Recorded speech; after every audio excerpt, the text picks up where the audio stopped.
লোকে লোকে খুশি, সব পুলকে দোলে রে, চলছেন নবীজি মিরাজে।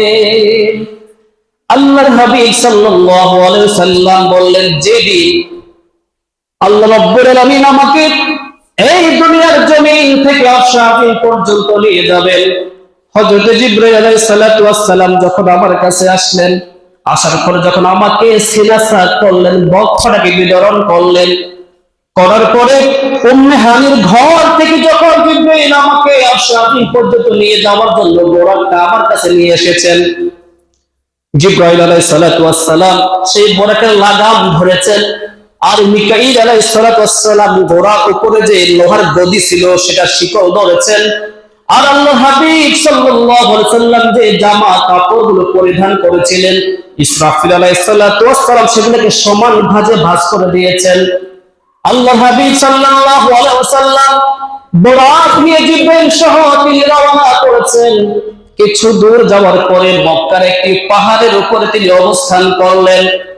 জিবরাইল আমিন ডাক দিয়ে বললেন, ইয়া রাসূলুল্লাহ, আপনি এখানে নামুন, নেমে 2 রাকাত নামাজ আদায় করুন।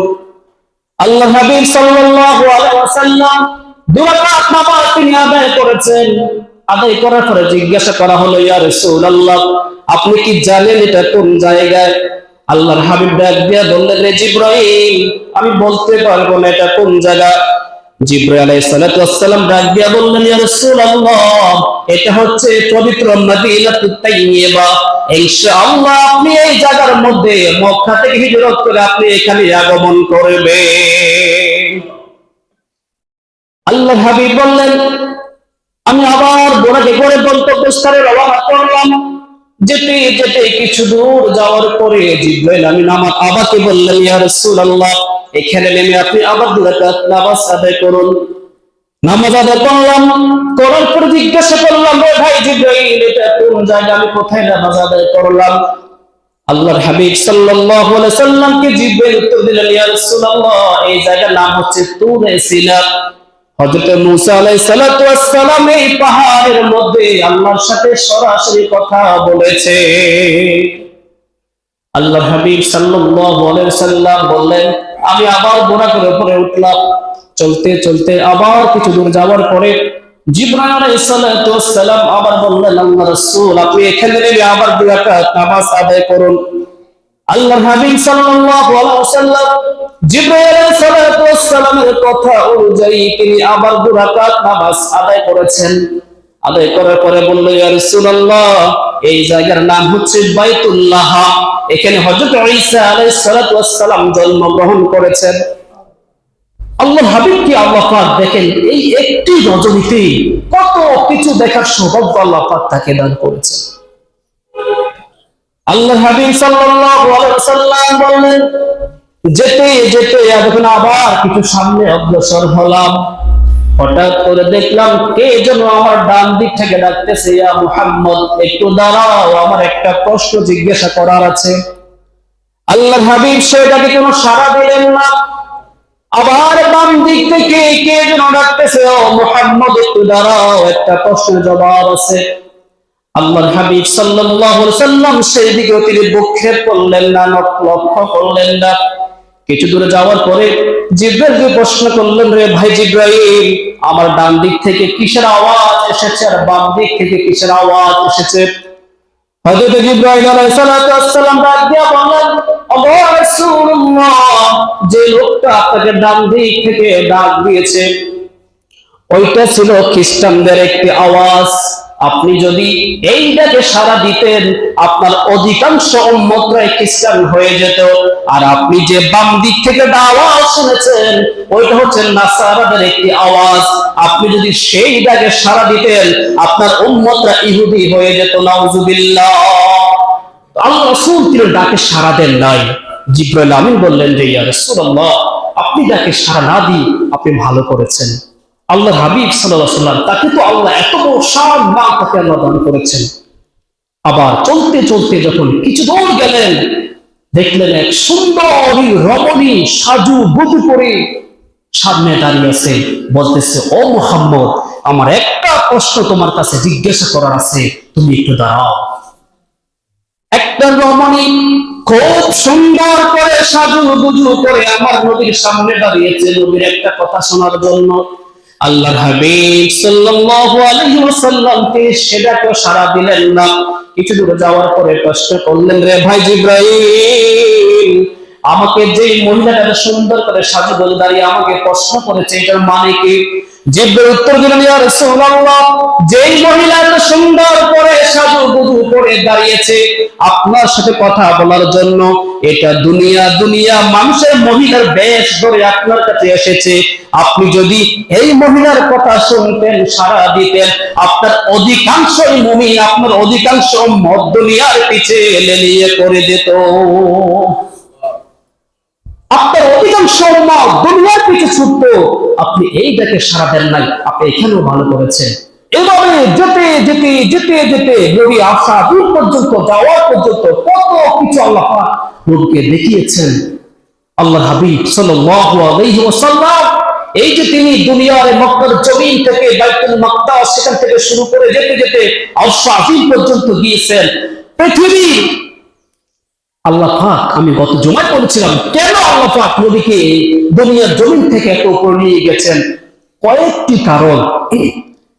তার মধ্যে একটি হচ্ছে মক্কাবাসী নির্যাতন, নিজের স্ত্রী আম্মাজান খাদিজাতুল কুবরার ইন্তেকাল, চাচা আবু তালেবের ইন্তেকাল, তাইফবাসীর নির্যাতন, শিয়াবে আবু তালিবে 3টি বছর নবীকে বন্দী করে রেখে দিয়েছে। এই যে এত জ্বালা যন্ত্রণা নবীকে বিষণ্ণ করে দিয়েছে। অথবা যদি কিয়ামতের ময়দানে যিনি শাফাআতের অধিকারী হবে তিনি আমার আপনার নবী, তর্কের খাতিরে এটা বলা যায় যে হযরত আদম আলাইহিস সালাম যদি বলে আমি হচ্ছি সৃষ্টির প্রথম নবী এবং আমি হচ্ছি আদমু সফিউল্লাহ, তাহলে সমস্ত নবীদের চাইতে হক বেশি হচ্ছে আমার। এভাবে যদি যেটা হবে দাউদ আলাইহিস সালাম, তিনি বলবেন আমি দাউদ খলিফাতুল্লাহ, আমি আল্লাহর খলিফা, তাহলে অন্য নবীর চাইতে আমার মর্যাদাও কম নয়। আবার হযরত ইব্রাহিম আলাইহিস সালাম তিনি বলবেন আমি ইব্রাহিম খলিলুল্লাহ, আমি আল্লাহর বন্ধু, আমি তো অন্য নবীর চাইতে কম কিসে? হযরত মুসা বলবেন আমি মুসা কালিমুল্লাহ, আমি একজন নবী, যিনি আমি আল্লাহর সাথে কথা বলেছি, অন্য নবীর চাইতে আমার মর্যাদা কিসে? ঈসা বলবেন আমি ঈসা রূহুল্লাহ, আমি ধর্মা অবস্থায় আমি কথা বলেছি, আমি তো আল্লাহর রূহ, তাহলে আমার মর্যাদা কম কিসে?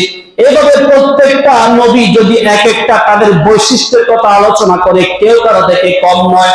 যেহেতু আল্লাহ পাক দেখতেছেন নবীরা যদি এই কথাগুলি বলে তাহলে আমার বন্ধু কি কথা বলবে? আমি তো আমার বন্ধুকে সর্বশ্রেষ্ঠ বলে আখ্যায়িত করেছি, এজন্য আমি আমার বন্ধুকে দুনিয়ার জমিন থেকে সব কিছু উপেক্ষা করে আমার আল্লাহ আরশ আজিম পর্যন্ত বন্ধুকে নিয়ে গেছে। বন্ধুর মান শান্তি আল্লাহ বাড়ি দিয়েছেন যে যেন বন্ধুর উপরে কেউ এটা বলতে না পারে আমি মুহাম্মদের চাইতে শ্রেষ্ঠ, আমি এই নবী, আমি সেই নবী। এই জন্য আল্লাহ পাক সমস্ত নবীদের উপরে আমার নবীকে রাখার জন্য, নবীর মান শান, নবীর মর্যাদাকে বুলন্দ করার জন্য আল্লাহ পাক এই দুনিয়া থেকে আরশ আজিম পর্যন্ত নবীকে মেরাজ করিয়েছেন।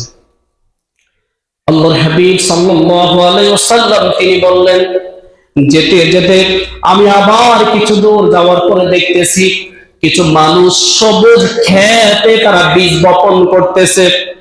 বীজ বপন করতে করতে এখনো জমিনের ওই মাথায় যেতে পারে নাই। এই মাথার জমিন বীজগুলা অটোমেটিক বড় হয়ে পেকে গিয়েছে। একদল তারা বীজ লাগাচ্ছে, লাগাতে লাগাতে তারা এখনো জমিনের শেষ মাথায় যেতে পারে নাই। এদিক দিয়ে ফসল পেকে গেছে, আরেকদল সেগুলি কাটতেছে। আমার নবীজি কষ্ট করলেন, রে ভাই জিবরাইল, এটা কি দেখলাম? জিবরাইল আমিন বললেন যে ইয়া রাসূলুল্লাহ, এটাই হচ্ছে আপনার উম্মতের মধ্যে যারা আল্লাহর রাস্তায় জিহাদ করে জীবনটাকে বিলিয়ে দেয়, যারা জিহাদ ফি সাবিলিল্লাহ, আল্লাহর রাস্তায় যারা জিহাদ করে, যুদ্ধ করে, আল্লাহ পাক এদের এক একটা আমলকে 700 গুণ পর্যন্ত বাড়িয়ে দিয়েছেন। এই জন্য তারা ফসল বীজ বপন করতেছে, যেতে যেতে ফসল পাকতেছে, অর্থাৎ তাদের নেক আমল আল্লাহ দিন দিন তাদেরকে বৃদ্ধি করে দিচ্ছে। আল্লাহ হাবিব সাল্লাল্লাহু আলাইহি ওয়াসাল্লাম বললেন আমি আবার কিছু দূর যাওয়ার পরে দেখতেছি একদল ফেরেশতা কিছু মানুষের মাথার উপর আঘাত করতেছে। আঘাতের সাথে সাথে চূর্ণ বিচূর্ণ হয়ে যাচ্ছে। আবার কিছুক্ষণ পরে দেখে মানুষটা আবার মানুষ রূপে রূপান্তরিত হচ্ছে, আবার আঘাত করতেছে, আঘাতে আবার চূর্ণ বিচূর্ণ হয়ে যাচ্ছে, আবার লোকটা সঠিক মানুষ হয়ে যাচ্ছে। এভাবে চলতেছে। আমি প্রশ্ন করলাম, ভাই জিবরাইল, এরা কারা? আল্লাহর হাবিবকে জিবরাইল ডাক দিয়ে বললেন, ইয়া রাসূলুল্লাহ, এরা আর কেউ নয়, এরা আর কেউ নয়, এরা আপনার উম্মতদের মধ্যে ওই সমস্ত মানুষ যারা আযান শুনে নামাজ পড়তো না। নাউযুবিল্লাহ। আযান শুনতো, শোনার পরেও যারা মসজিদে আসতো না, নামাজ পড়তো না, নামাজ থেকে যারা দূরে থাকতো, নামাজ থেকে যারা দূরে পলায়ন করতো, নামাজ যখন তাদের আযানের ধ্বনি তাদের কানের মধ্যে ভেসে আসে, তখন মনে হয় যেন তার অন্তরে জ্বালা বেড়ে গিয়েছে, অথচ তার দরকার ছিল মসজিদে আযান হয়েছে। তার মানে এই নয়, একটা জিনিস বুঝতে হবে, হাইয়া আলাস সালাহ আমাকে ডাকতেছে কল্যাণের দিকে, নামাজের দিকে। হাইয়া আলাল ফালাহ আমাকে ডাকতেছে কল্যাণের দিকে। আর ওইদিকে শয়তান বলতেছে, না ওইদিকে যেও না, তুমি এইদিকে চলে আসো, এইদিকে চলে আসো।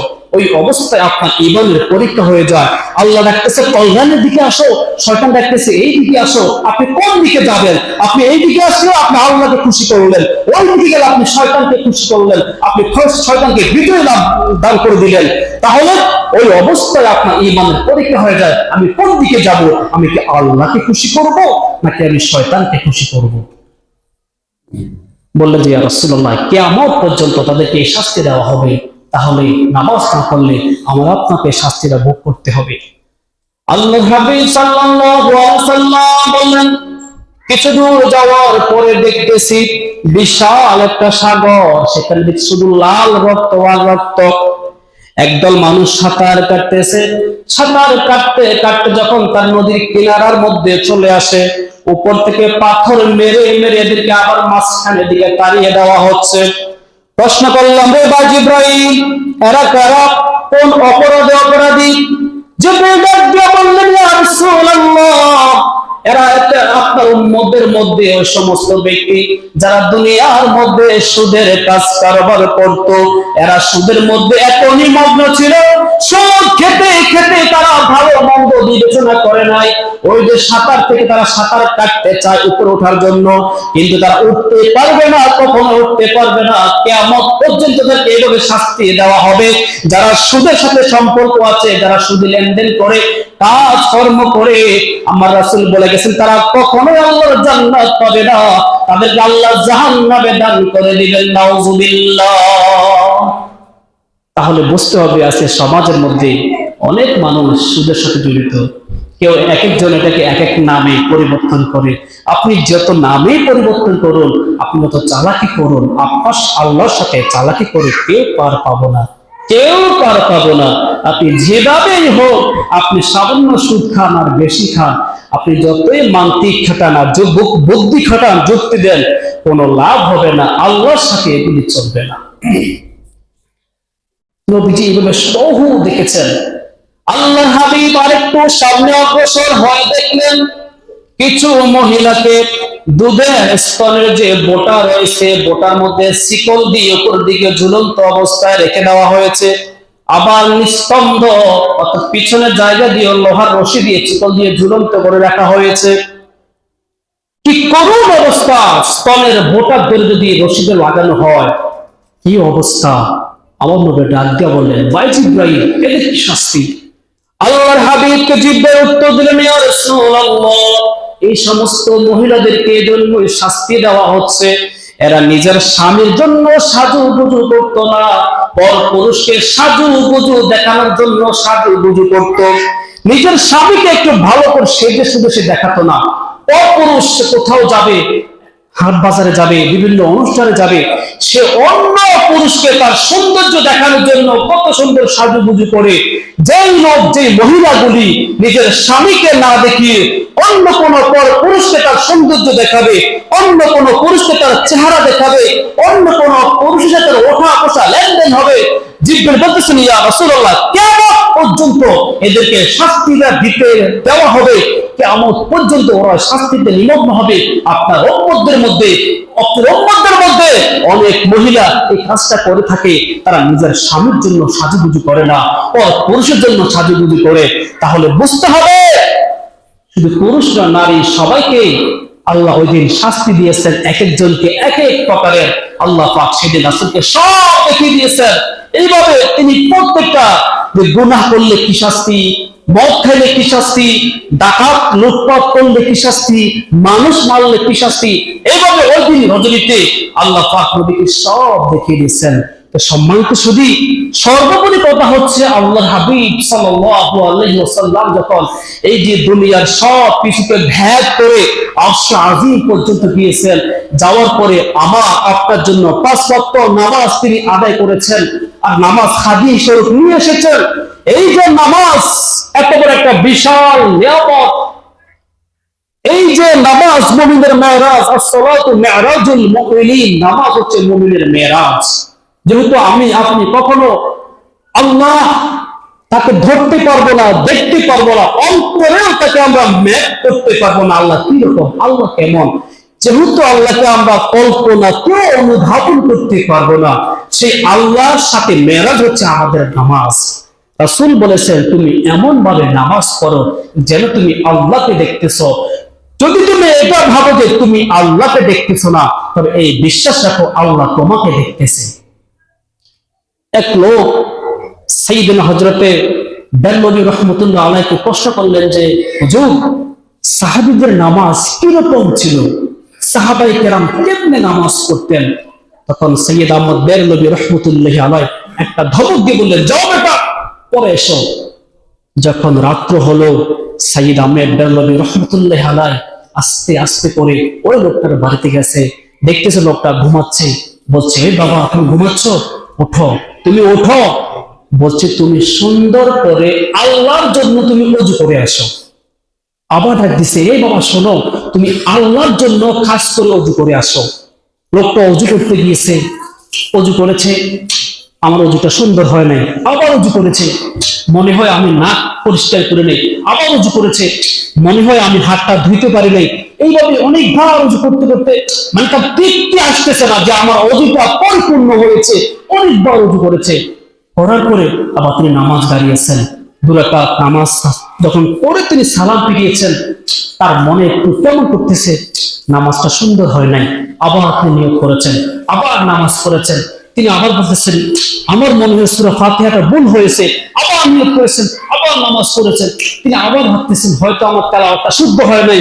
এইভাবে পড়তে পড়তে পড়তে পড়তে ফজরের আযান হয়ে গেছে।